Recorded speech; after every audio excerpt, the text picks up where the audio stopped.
사랑하는 시흥동산교회 성도 여러분, 좋은 아침입니다. 우리가 살다 보면 어떤 하루는 꽉 찬 느낌으로 묵직하게 지나가고 어떤 하루는 또 굉장히 가볍게 나풀거리면서 지나가기도 하죠. 오늘 주님께서 주신 이 귀한 하루는 온전히 보람과 기쁨으로 꽉 찬 하루가 되길 축복합니다.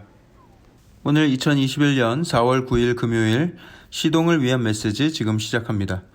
오늘 우리에게 주시는 하나님의 말씀은 출애굽기 2장 11절에서 25절의 말씀입니다. 출애굽기 2장 11절에서 25절의 말씀. 모세의 어린 시절은 아주 풍요롭고 유복한 시간이었을 것입니다. 왕궁에서 왕자로 살았으니 그것도 그냥 왕궁도 아니고 세상에서 가장 문명적으로 경제적으로 앞서 있던 애굽의 왕자로서 살았으니 그 얼마나 풍족했겠습니까? 오늘 이 말씀을 묵상하면서 왕자로 사는 느낌이 어떤 느낌인지 딱 하루만 궁궐에서 살아보고 싶다는 생각을 하게 되었습니다. 부귀영화에 대한 욕심 때문은 절대 아니고요. 정말 순수하게 그 느낌이 어떤 느낌인지 궁금해서 그런 거예요. 제가 생각해도 그다지 순수해 보이진 않지만 여튼 모세의 젊은 시절은 부러울 게 없는 인생이었다라는 것이죠. 그렇지만 딱 한 가지. 그에게는 정체성의 혼란이 있었습니다. 히브리인의 핏줄을 물려받은 애굽의 왕자. 그렇다면 나는 애굽 사람인가 히브리 사람인가 고민이 되었을 거라는 거예요. 저도 고등학교 1학년 때 미국으로 이민을 가서 미국에서 거의 20년 가까이를 살았습니다. 제가 다니던 교회 목사님께서 제가 고등학교 때 하루는 그런 말씀을 해주셨어요. 혁수 너는 나중에 미국 사람으로 살길 원하니 아니면 한국 사람으로 살길 원하니? 저는 그때로서는 그 말씀이 잘 이해가 되지 않았습니다. 하지만 거기서 계속 살다 보니까 제가 어쩔 때는 이도 저도 아닌 사람이라는 것을 깨닫게 될 때가 있었어요.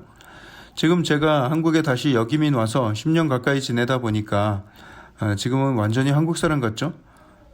이것 또한 저만의 착각일 수 있겠지만 하지만 미국에 있을 때는 굉장히 좀 애매했어요.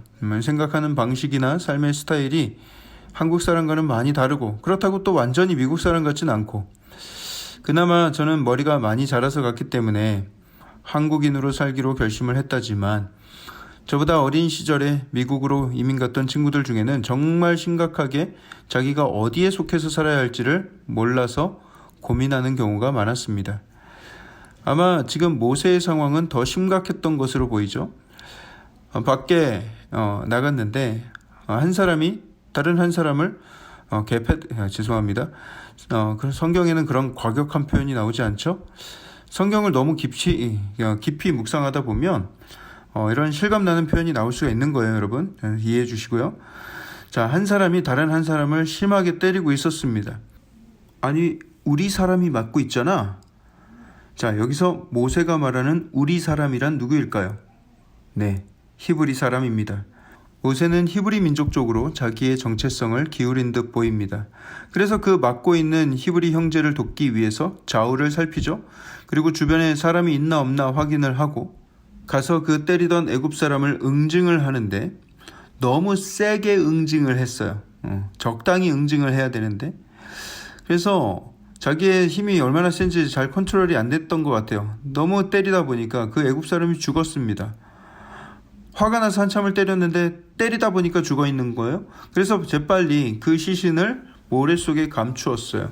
보는 사람이 한 사람도 없이 완전한 범죄를 저질렀다고 생각을 했겠죠. 다음날 밖에 나갔습니다. 이번에는 히브리 사람 둘이 싸우고 있는 거예요. 그래서 모세가 참견을 해요.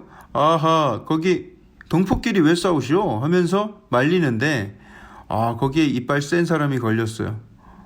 뭐야? 왜 참견이야? 누가 당신을 우리의 지도자를 세웠고 누가 당신을 우리의 재판관으로 인정했다고 지금 이렇게 끼어들고 난리야? 왜? 어제 애굽 사람 죽였듯이 나도 죽이게? 쳐봐. 그럼 쳐봐. 하면서 머리를 들이미는데 모세가 생각하기를 큰일 났다. 그 일이 탈로 났구나. 이제 이 사실이 궁궐에 알려지는 것은 시간 문제겠구나 깨달아지는 것이죠. 아니나 다를까 바로 왕이 그 소식을 들었어요. 그리고 모세를 찾는데 바로 앞에 붙들려 가게 되면 무조건 죽을 거예요. 아무리 왕자라지만 이것은 동족 대 동족의 사건이고 혐오 범죄로 분류될 수가 있는 거예요. 아니 이것이 긍휼한 마음으로 키워줬더니 우리 사람을 죽여 하면서 큰 이슈가 될 수 있는 것이죠. 특수살인 및 사체유기 이 정도면 우리나라 형법으로 봤을 때도 무기징역 또는 사형을 받을 수도 있어요. 게다가 인종 간의 혐오 범죄의 성격까지 있으니 가중처벌감이죠. 자, 이때 모세가 선택할 수 있는 유일한 길은 도망가는 것뿐이었습니다. 그는 애굽 땅을 떠나서 미디안 광야까지 수백 킬로를 이동했어요. 잡히면 무조건 죽으니까 뒤도 안 돌아보고 달렸는데 그때 다다른 곳이 미디안 광야의 어떤 우물가였습니다. 광야의 오아시스 같은 곳이죠. 거기서 좀 쉬고 있는데 여성 7명이 우르르 나와서 우물물을 깃는 거예요. 식수로도 쓰고 짐승들도 먹이고 이런 유목민들한테는 아주 중요한 일이었습니다. 그런데 목자들, 양치기들이 와서는 이 여인들을 쫓아냅니다. 우물을 차지하고 안 주는 거예요. 우리들이 이거 우물 다 차지하겠다. 이들은 양치기인가 양아치인가. 예. 근데 모세가 그 자리에서 그 일들을 다 지켜보고 있었습니다. 모세가 자리에서 옷을 툭툭 털면서 이야기를 합니다. 내가 과거 좀 청산하고 좀 조용히 살려고 했는데 이거 세상이 협조를 안 해주는구만. 야, 너희들 시간 없으니까 한꺼번에 덤벼. 그러면서 그 여인들이 지켜보는 가운데 17대 1로 싸워서 그 양치기들을 물리칩니다. 여러분 17대 1이라는 거 성경에 나오지 않아요. 괜히 또 어디 나오나 찾지 마세요. 제가 묵상하다가 깨달은 숫자예요. 여인들이 물을 길어서 집으로 갔습니다.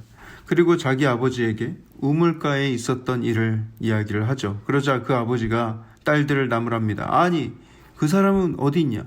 왜 그런 은인을 거기 버려두고 왔어? 얼른 데려와서 음식을 대접해야지. 그래서 그 딸들이 오갈 데 없는 모세를 데려와서 먹여주고 재워주고 했는데 그 집 딸 십보라와 정분까지 났어요. 그래서 그 집의 사위가 되었습니다. 화려한 궁궐의 삶을 뒤로한 채 광야로 내몰린 인생. 이제 새로운 삶의 여정이 거기서 시작이 되는 것이죠.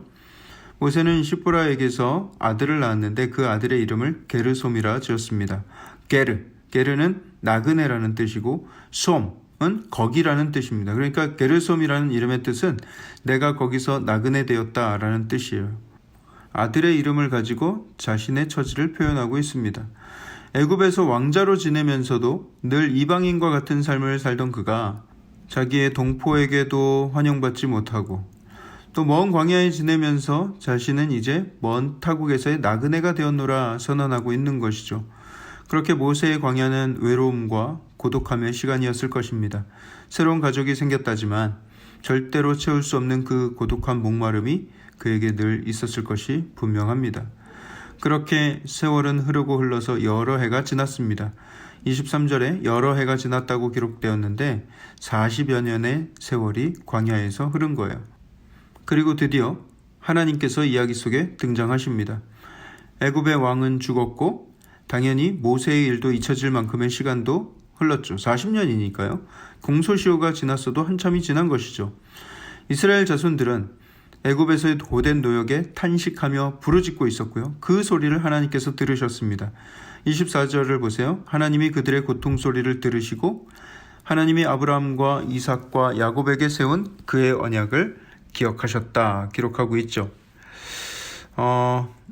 이 문장은 마치 하나님이 언약을 까먹고 계셨다가 백성들이 크게 소리치고 나서야 맞다 내가 약속했었지 그렇게 하고 기억해내는 것으로 잘못 해석할 수도 있어요. 하지만 여기에서의 기억하다라는 이 동사는 마음에 두고 있었다라는 의미를 담고 있습니다. 그러니까 백성들의 부르짖음을 들으신 것과는 별개로 하나님은 그 이스라엘 백성과의 언약을 늘 마음 가운데 담아두고 계셨다는 의미예요.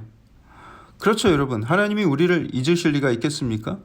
아브라함과 맺은 언약, 내 자손을 번성케 하여 바다의 모래같이 하늘의 별들과 같이 해주겠다는 그 약속, 하나님의 거룩한 나라를 이루시겠다는 그 약속을 하나님은 한 번도 잊지 않으신 것이죠. 우리는 이 땅에 교회들이 세워지는 것을 보고 또 주의 백성들이 번성하는 것을 보면서 하나님께서 여전히 그 약속을 이루고 계심을 알 수가 있습니다.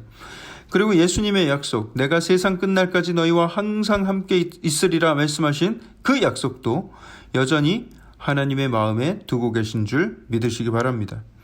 전염병이 창궐하 해서 모든 것이 멈춰버린 이 세상 한가운데서도 또 나의 답답함과 괴로움을 아시는 하나님께서 여전히 신실하게 우리와의 그 약속을 기억하시며 이루어 가심을 기억하시기 바랍니다. 이 세상에서 주님의 나라는 반드시 세워질 것이고 하나님의 보호하심은 절대로 우리를 떠나지 않을 것입니다. 기도하겠습니다. 사랑의 하나님, 우리에게 광야와 같은 인생을 허락하실 때도 있고 궁궐의 삶을 허락하실 때도 있지만 하나님께서는 늘 나를 떠나지 않으시고 또 주의 백성들을 잊지 않으시는 하나님이심을 기억하게 하여 주시옵소서. 하나님께서 나와 늘 함께하고 계시다는 그 믿음 가지고 그 담대함을 가지고 이 세상을 살게 하여 주시고 아버지, 하나님께서는 그 언약을 잊지 않으시는데 나 또한 그 언약을 잊지 않고 살아가게 하여 주시옵소서. 이 모든 말씀을 살아계신 예수 그리스도 이름으로 감사하며 기도합니다. 아멘.